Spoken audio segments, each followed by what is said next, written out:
La verdadera liberación del espíritu. ¿Quién soy yo? ¿Por qué estoy aquí? ¿Qué debo hacer en esta vida? ¿Quién soy yo? Soy un espíritu increado y eterno, encadenado al cuerpo, alma creado y efímero, aprisionado en la materia. ¿Por qué estoy aquí? Estoy aquí para ser usado como animal de laboratorio, en un experimento descabellado y demencial concebido por un Dios inferior. Este plan requiere del aprisionamiento de un espíritu eterno, a fin de utilizar su potencia antimateria para impulsar la evolución de ese engendro impuro y perecedero denominado cuerpo-alma. Para que un hombre pueda alcanzar alguna vez el objetivo final para el cual ha sido creado, su transformación en el demiurgo, es imprescindible la potencia de un espíritu, esta energía antimateria, capaz por sí sola de poner en peligro a toda la creación. Es parcialmente desactivada y disminuida a fin de ser utilizada sin peligro. Para ello, el espíritu debe ser encerrado y confundido, para que aporte sólo una ínfima parte de su potencial a la obra siniestra del demiurgo. ¿Qué debo hacer en esta vida? Debo despertar, debo tomar conciencia de mi verdadera situación y hallar una salida. A continuación deberé liberarme y escapar de la prisión. Hemos dado respuesta a las tres preguntas. Ahora veremos qué nos dice sobre esto Gustav, el gran iniciado gnóstico, que pasó exitosamente por esta experiencia. Meyring nos da las claves del proceso de liberación del espíritu en su obra más profunda y extraordinaria, El rostro verde. Vamos a repasar estas claves aquí, porque son una respuesta perfecta a la tercera pregunta que nos hicimos sobre qué debo hacer. Después agregaremos varias cosas más. Dice Meyring, el segundo nacimiento es espiritual. El segundo nacimiento es cuando se libera el espíritu. El segundo nacimiento espiritual nos lleva a la vida eterna. Meyring nos da una técnica, nos recomienda algo práctico que debemos hacer. Debes pedirle al espíritu, porque el único que puede escucharte es el espíritu.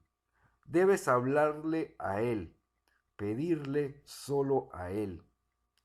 Aquí Melring se refiere sin duda a que el Dios incognoscible está muy lejos para el hombre común, y el demiurgo, que tal vez podría escucharlo, es un juez que jamás modificaría sus sentencias kármicas para acceder a un pedido insignificante de un insignificante hombre. Solo queda pedirle al espíritu. En el caso de un hombre despierto y liberado, las cosas son diferentes. Él sí podrá torcer voluntades, leyes y destinos, pero si un hombre común desea ser escuchado, deberá hablarle a su espíritu. Si quieres rezar, reza a tu yo invisible. Es el único Dios que prestará oídos a tus oraciones. Si quieres avanzar al galope, pídele a tu espíritu que te lleve a la gran meta por el camino más corto, y él lo hará. Para avanzar hacia esa gran meta, no hay que mirar atrás, no hay que mirar a los costados, no hay que distraerse. La atención no debe ser desviada por las muchas tentaciones que hay en el mundo. Hay que tener los ojos y la voluntad fijos en esa gran meta. Melring nos ha dado unas buenas ideas y nosotros podemos ponerlas en práctica por las noches.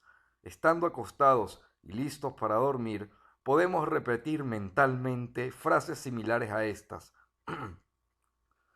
Quiero unirme a ti, Espíritu eterno. Quiero despertar. Llévame a la gran meta. Indefectiblemente, a la mañana siguiente notaremos cambios, pero muy pocos hombres hablan a su espíritu, si la mayoría duerme como un tronco. Para Meyrink, la liberación del espíritu es lo único digno de hacer por un hombre en su vida. Es la única tarea que puede llevar adelante. No hay otra tarea que justifique tomarse un tiempo para efectuarla. Todas las obras son inútiles. Esta es la única y la más importante tarea a la que un hombre puede dedicar su vida. A medida que el espíritu se va liberando, va espiritualizando el cuerpo y el alma del hombre. Esa es la gran meta, que el espíritu transforme al cuerpo, que el cuerpo sea espiritualizado y transmutado por el espíritu. Qué cosa terrible para el demiurgo si esto sucediera. Él ha creado el cuerpo y el alma del hombre con otro fin, para que se parezca a él, para que se transforme en él. Y ahora resulta que se están transformando en espíritu. No solo el prisionero se ha liberado, sino que además se está apoderando de un trozo de su obra. Él ha creado el hombre para que evolucione hasta convertirse en un canal de manifestación de él mismo, de su creador, y de pronto está transformando en un instrumento de manifestación del espíritu. El espíritu liberado le está arrebatando su obra.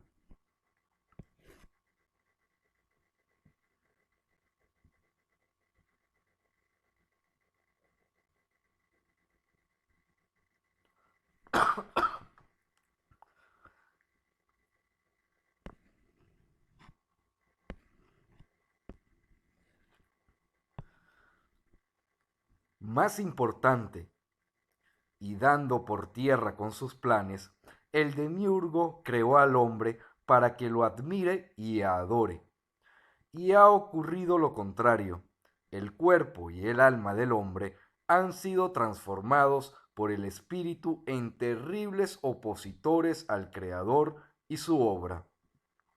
Dice Merlin que a medida que el hombre va siendo transformado, va tomando conciencia de lo absurdo de todo.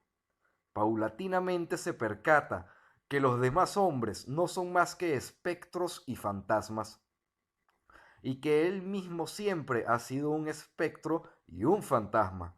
Un hombre así transformado siente la soledad más terrible que se puede imaginar, pero lentamente se irá adaptando a este nuevo estado.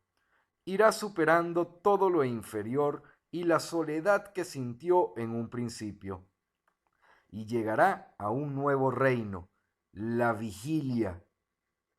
La vigilia es el despertar del yo inmortal y eterno. El hombre ha despertado y ya no dormirá más. Está en un estado de vigilia permanente, como Caín, el inmortal. Solo el hombre que ha despertado y se ha espiritualizado se ha vuelto inmortal y eterno. Ni siquiera el pralaya podrá destruirlo. Pero todo esto no llega solo, es solo una remota posibilidad. Deberá ser conquistado mediante esfuerzos supremos. Cuando un espíritu se libera, toda la creación se libera un poco. Cuando un cuerpo y un alma son espiritualizados y transmutados por el espíritu, toda la creación es espiritualizada en cierta medida. La suprema obra gnóstica repercute en el cosmos, decimos nosotros, con que un solo hombre se transforme profundamente, su obra nunca perecerá. Habrá abierto un hueco que ya no se cerrará más. Aunque los demás no se den cuenta, habrá desgarrado la red que mantiene prisionera a la humanidad. Cuando el espíritu se hace cargo,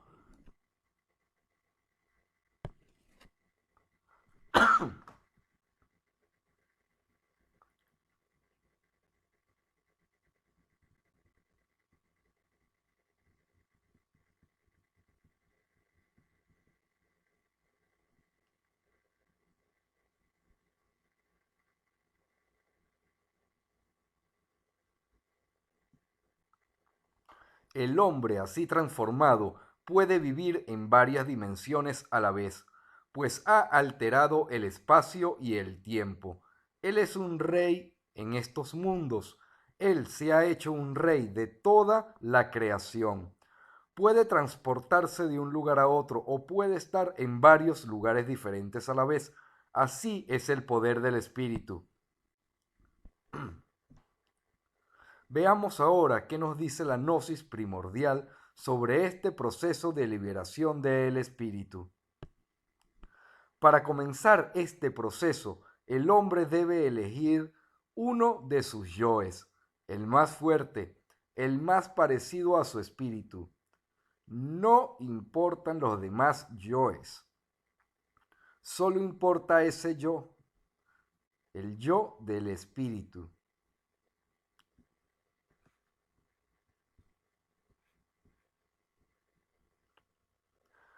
No importan los demás yoes, solo importa ese yo, el yo del espíritu.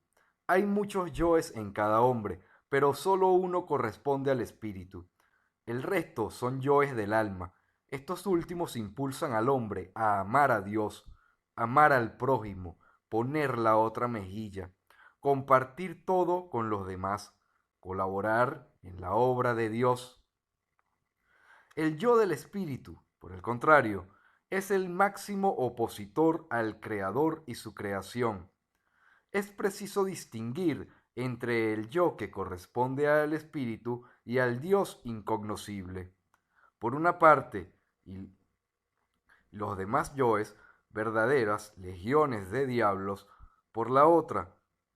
Santo Tomás decía, distinguir para unir, y un gnóstico diría, distinguir para desunir, distinguir para discriminar mejor, para poner cada cosa en su lugar y aceptar lo bueno y rechazar lo malo, aceptar lo que nos despierta y libera y rechazar lo que nos encadena y aprisiona, distinguir para desunir y separar los dos bandos irreconciliables en pugna dentro del hombre.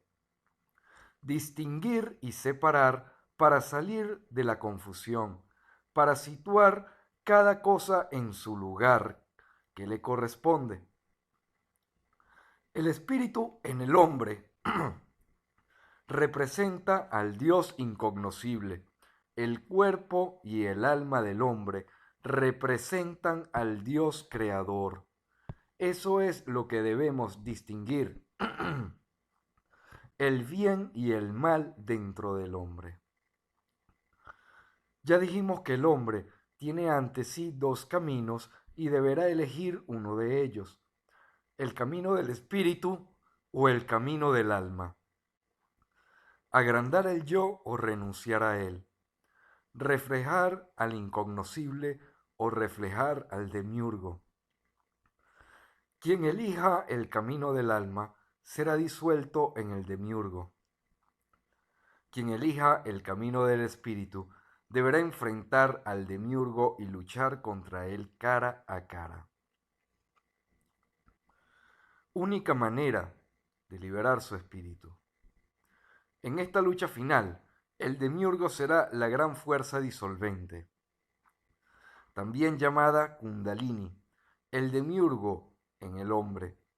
Si el guerrero fracasa, no tendrá una segunda oportunidad en ese Manvantara. Su yo podrá ser desintegrado en 1000 pedazos, morirá o se volverá loco. En los manicomios hay muchos de estos casos, guerreros vencidos por la fuerza kundalini del demiurgo. En el mejor de los casos, se convertirá en un adorador permanente del Creador o en un maestro de la logia blanca. Por el contrario, si el yo del espíritu es lo suficientemente fuerte, podrá vencer al demiurgo kundalini y liberar al espíritu para siempre. Perderá su conciencia por breve tiempo y resucitará luego como espíritu. El guerrero podrá apoderarse, además, de la fuerza kundalini y usarla contra el mismo demiurgo. También ha habido casos en que el guerrero está tan imbuido de poder espiritual que el demiurgo kundalini se niega a luchar contra él, y el guerrero, por distintos medios, lo obliga a aparecer y a combatir. En esta guerra final, tan esencial y definitiva, el guerrero podrá perderlo todo durante este Malvantara o ganarlo todo por toda la eternidad. ¿Qué guerrero no estaría ansioso por intervenir en esta guerra? Si el guerrero resulta victorioso, si ha logrado construir un puente hacia el espíritu y lo ha liberado de su prisión en la materia, alcanzando la salvación verdadera, aparecen ante él nuevamente dos caminos. Ha vencido al demiurgo, ha conmocionado a todo el universo y nuevamente se haya revestido de los poderes inherentes al espíritu, infinitamente superiores a los del Dios creador, pero deberá una vez más elegir entre dos posibilidades. Uno de esos caminos es retornar al reino del Dios incognoscible, de donde ha venido y no retornará jamás al infierno del demiurgo. En ese caso, volverá a ser lo que era antes de su encarcelamiento en la materia.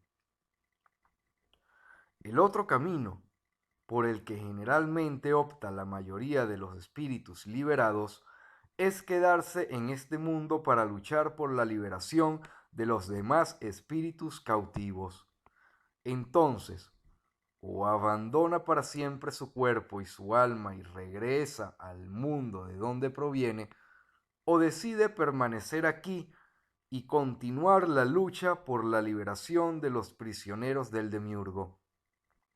Si decide quedarse, se habrá convertido en un salvador de la humanidad y del mundo, en un Divya inmortal y eterno, en un nuevo miembro de la Orden Negra de los Guerreros del Espíritu.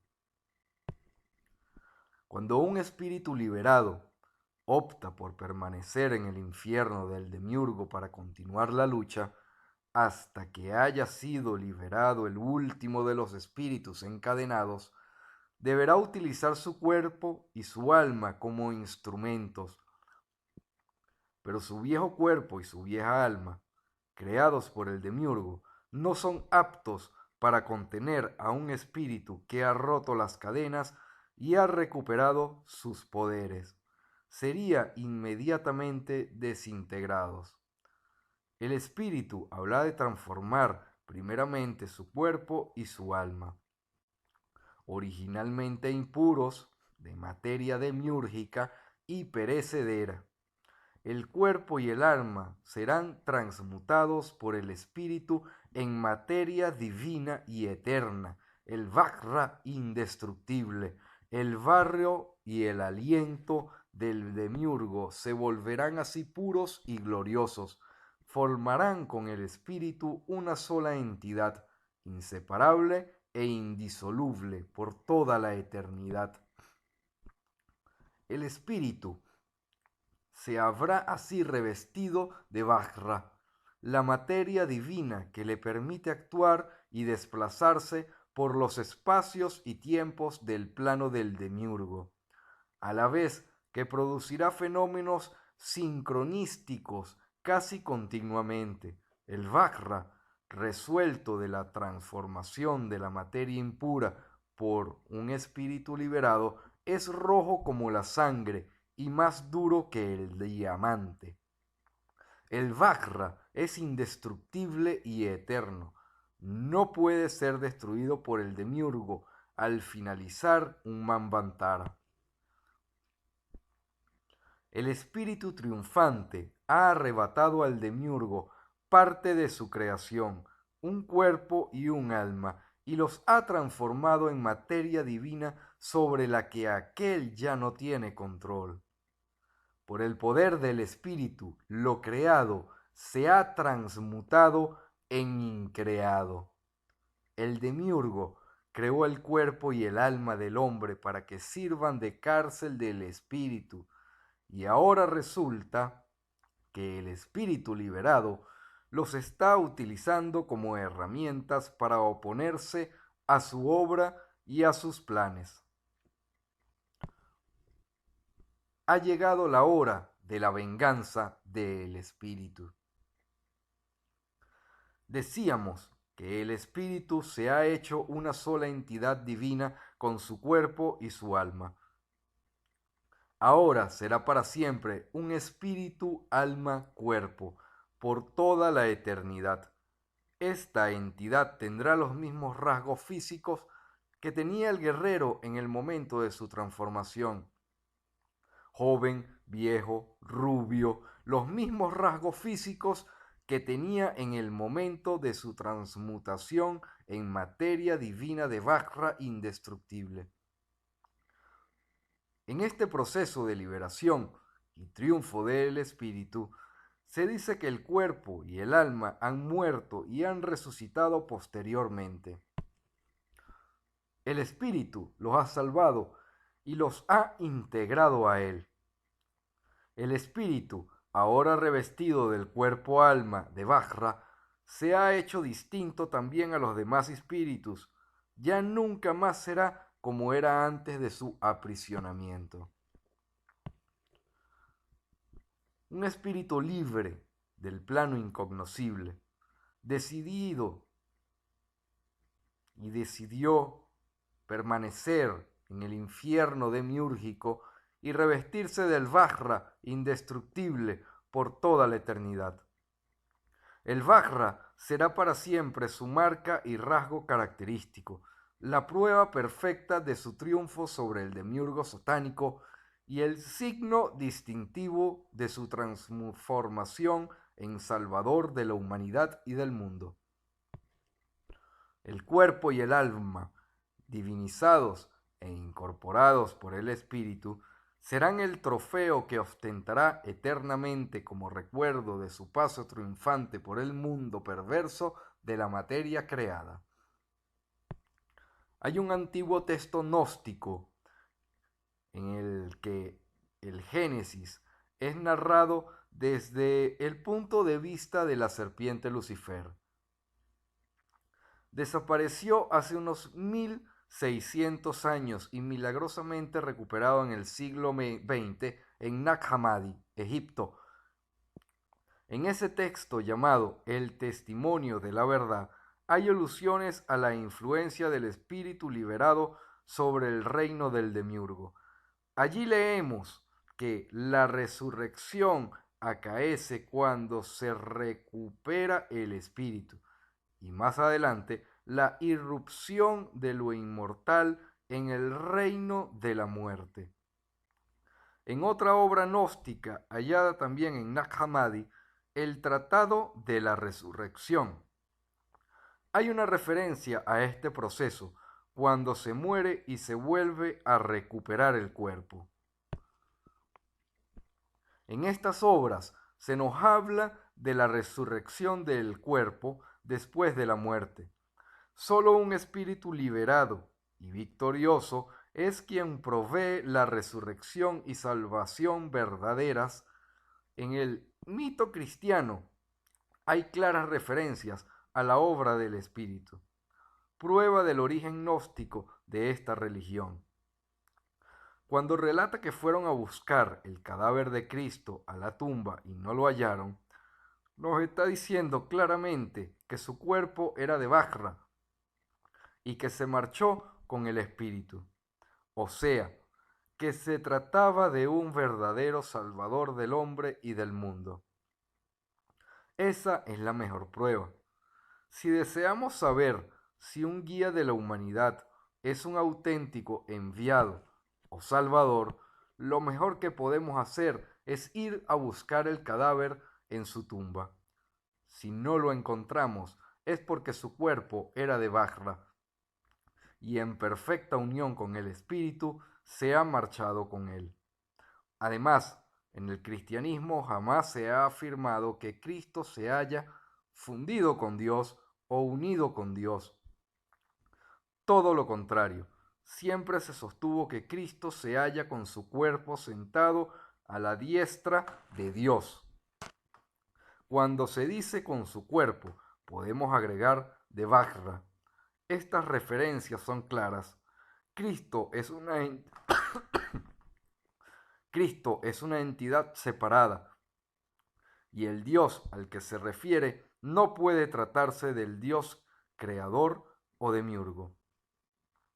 El espíritu liberado y triunfante, si ingresa en el plano incognoscible, lo hará siempre con su nuevo cuerpo de Bajra, rojo, del que ya no podrá separarse por toda la eternidad.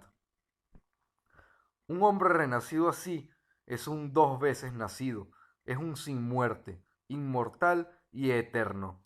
Un hombre así que se ha liberado del demiurgo y su cadena de reencarnaciones, que ha roto definitivamente con todo lo creado, con todo lo impuro, producirá siempre una inmensa conmoción en el universo creado.